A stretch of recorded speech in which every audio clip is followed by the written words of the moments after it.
Of all the seasons, autumn has to be my most favourite, which is why I've come here to the New Forest to experience the season in all its golden glory. The New Forest is a tapestry of colour, from purple heathered landscapes to glorious golden woodland. It's also one of the best places in the UK to spot wildlife in its natural habitat. It was created in 1079 by William the Conqueror as a hunting ground and was heavily populated with deer. Today, of course, there's still plenty of deer, but it's the wild ponies who have really stolen the limelight. I wanted to stay somewhere that was close to a town, but with the peace and quiet of the countryside. With plenty of sites to choose from, this wasn't an easy task, but I settled on one at the edge of the forest near Fordingbridge. With its memorable name, Sandy Balls must be one of the most popular parks in the UK, and it's easy to see why. The facilities are fantastic and I can't wait to explore the New Forest. Popular with families, Sandy Balls has plenty of entertainment, including a pool, games room and a shop selling plenty of sweets, so it's rammed during the school holidays. But off-season it's an entirely different place altogether, quiet and calm. Have breakfast in the cafe and a drink in the bar, or you could spend all day in the pool and spa. It's a friendly site and the people I met were happy to tell me why they liked it. Yeah, we love Sandy Balls. We like it because we can come down with the motorhome and just leave it, go off walking in the forest. Lots of facilities on site, everything's lovely. The shops, the pubs, the restaurants on site are great. They have organised nature walks, which is fabulous, especially for the kids. They can go out and learn about the different type of animals, the snakes and things that live on the moors and the fields. And of course the ponies are absolutely stunning, they're beautiful. Sandy Balls is just on the edge of the New Forest, and it's our first time here and it's just been fantastic. The facilities are brilliant, all the staff are so friendly. The only thing we would have changed is to have a slightly different pitch because we found we're in the shade all the time, but the beautiful walks and return visit is definitely going to happen sooner rather than later. Yeah, it's a good thing as well if you've got animals. There's plenty of walks for animals, plenty to do for children, cycling, it's got everything. We went out yesterday on a cycle ride and it was fantastic. Every turn that you go round, there's ponies wandering across the lane, so pretty.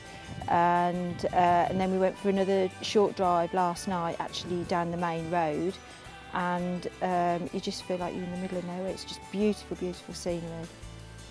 Inspired by all this talk of the New Forest animals, I wanted to see some. Deciding though that I wasn't really dressed for camouflage, I instead headed to a nearby wildlife park in Marchwood.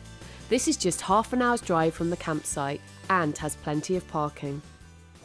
The New Forest Wildlife Park is home to countless species of animals, including wolves, lynx and otters. I'm going to head inside now and find out what I can see for myself.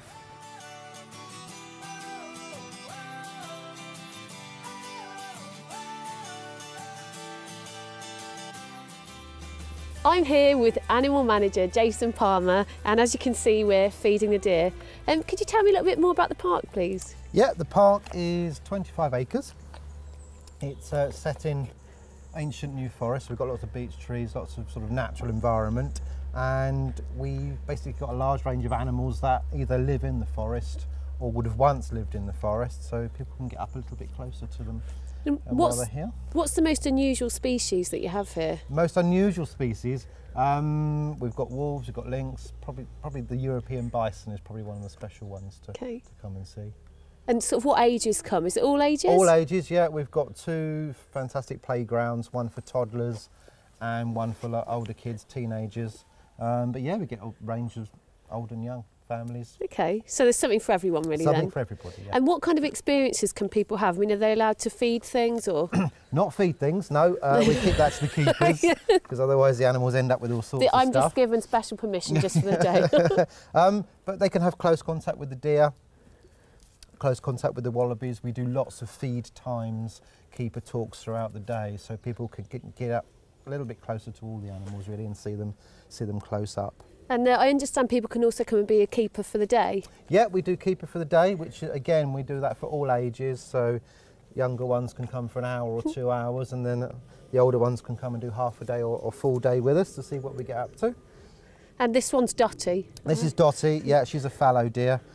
She was hand-reared, and then we've got Loki here, who's again a fallow deer, and again hand-reared, so they're nice and Shall I give Dotty something so they're yeah, not fighting? What would you like, a carrot? Carrot. Well, thanks very much for chatting to us today. You're welcome. Jason mentioned the wallabies, and after feeding the deer so successfully, I figured the wallabies would be happy to eat out of the palm of my hand too. Little did I know. My time in the New Forest is coming to an end now, and it'll be just a few short weeks before the leaves fall off the trees and autumn gives way to winter.